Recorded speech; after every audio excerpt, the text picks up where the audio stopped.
So check it out, this is my bedroom YouTube studio. And it took me a long time to get everything dialed in like this, but everything is the way that it is for a reason. From this huge softbox thing to the different color light there to the closed blinds back there. But today, it's all coming down because I need to make another set that's better for screen recording and tutorials on Premiere Pro and stuff. And I'm bringing you guys along so that you can see what all goes into creating a set like this with all the lighting. That's because lighting is easily the most important part of getting your picture to look good on camera.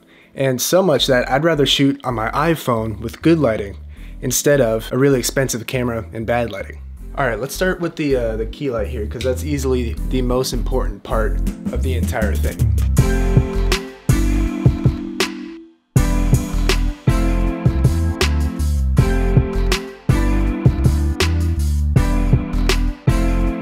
Alright, so I think I found the framing that I want and how this setup is gonna go. Now we can think about placing our key light. So your key light's the most important light because it's the one that lights the subject, in this case, me. I'm the subject.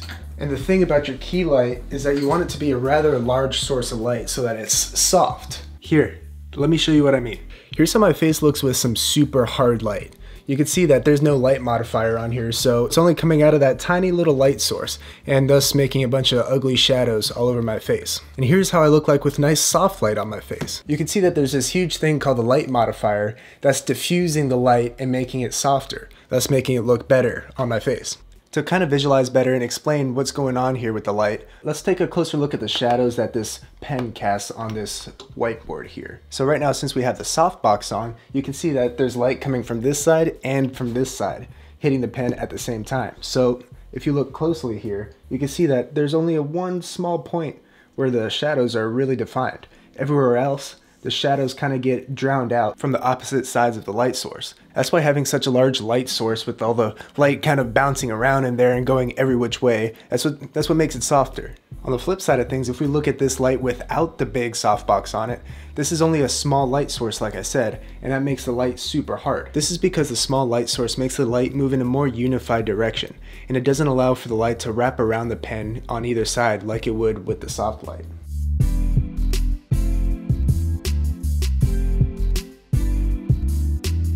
Alright, we still need a couple more things to get this set all dialed in, but I think now is the time to talk about gear. The links to most of my gear is in the description, but I'd definitely say that you don't necessarily need the exact same gear. These lights are on the expensive side for beginners, but on the cheap side for experts. Eventually I'll have to upgrade them, but for what they are right now, they're pretty good for me. The only real reason I have these is because they're the tools for my job.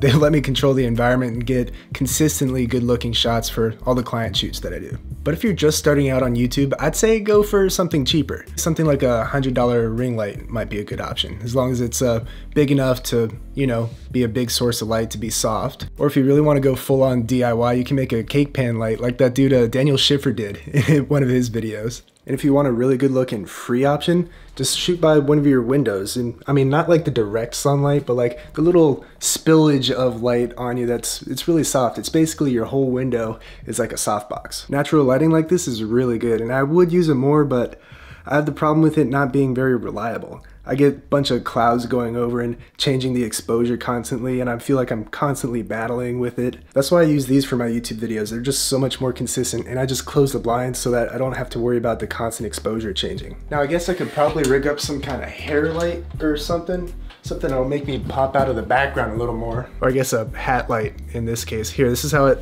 actually looks with some hair. Geez, I need to learn how to cut my hair while we're in quarantine here. So feel free to experiment with something like that for your own setup, but personally, I don't think I like it for this setup. The walls in here are kind of painted a yellowish tone, and it throws off how everything looks on camera here. So I think I want to use that light for something else. So I kind of do the same thing with this light in the original setup that I had, the one that I started the video in, where I use a blue gel on here to kind of drown out that yellow with some blue. And the reason I use blue is that it contrasts the color of my skin tones a lot, and I edit it to be more teal than blue. I wouldn't necessarily do this if the walls were already white or something, but I can't paint them or anything. I'm just renting this bedroom. Maybe someday I'll have my own YouTube studio just for YouTube. We'll see. But as for right now, I think this is more than good enough for the tiny channel that I have. I think I'll rock it. There There we go, now it's starting to look pretty sick. Now if you want the same look, the same color grading as me, I'm gonna give you guys this LUT for free that I use. Because this is what the camera kind of sees, and then this is what a regular grade might be, like if you filmed on a standard picture profile, and then this is with the LUT. So if you guys want your colors to look like this, go ahead on down into the description and you can download it for free there. I know a lot of YouTubers sell their LUTs to, you know, make a living and everything, but I want to give away my LUTs for you guys because I know it really helps you guys out and you guys really seem to like them. And I think if I keep giving away presets like this, more people will watch and keep coming back, and it'll help grow my channel. So if you want more free presets, stick around, hang out, subscribe, watch more videos. Now there's one more thing I want to show you guys so you guys can get your lighting setups all dialed in. And it's actually pretty easy. I can change this whole thing rather drastically just with the turn of a dial. Let's turn that all the way up to 100 now. And let's just bring this in a little closer and see what happens. Well, now I'm also overexposed, but here, let me fix that. But since this light is closer, it's much softer on me and I'm much brighter than the background. Here's a quick comparison with that key light at 100% versus 80%.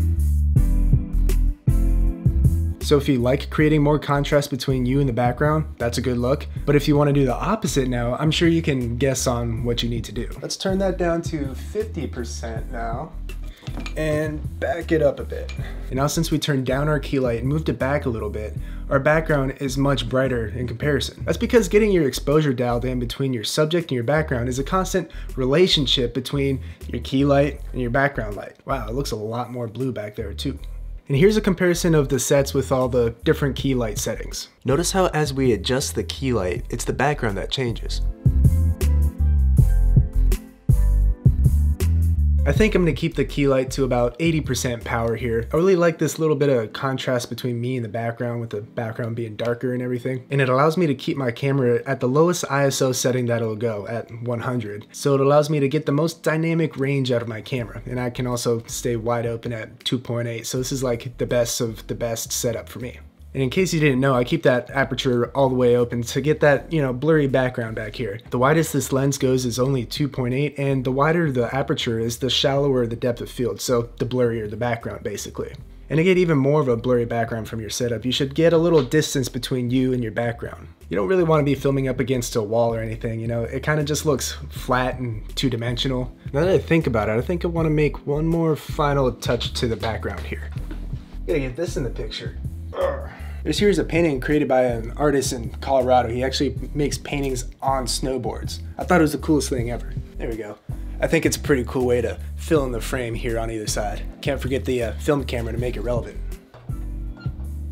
Boom, I think that's the setup I'm gonna be going with for my screen recording videos. Just had to get that nice soft key light all dialed in, and then everything else just fits into place. I mean, hell, you saw it, I just kinda got that in there and then figured out how to make the background look cool. So I really hope this helps some of you guys out. My wish for you guys is to have the best YouTube setup possible, or any kind of setup for whatever videos that you do. All the stuff that we talked about and learned here is a bunch of lessons that I've learned along my way as a videographer. So you can basically apply these lighting lessons to any kind of videos that you make. So please go make some awesome content. Grab your free LUT if you haven't already. And now if you want to see the cheapest DSLR that I think that you should buy used, if you're just getting started out, click that video right over there. And I'll see you guys in the next one. Adios.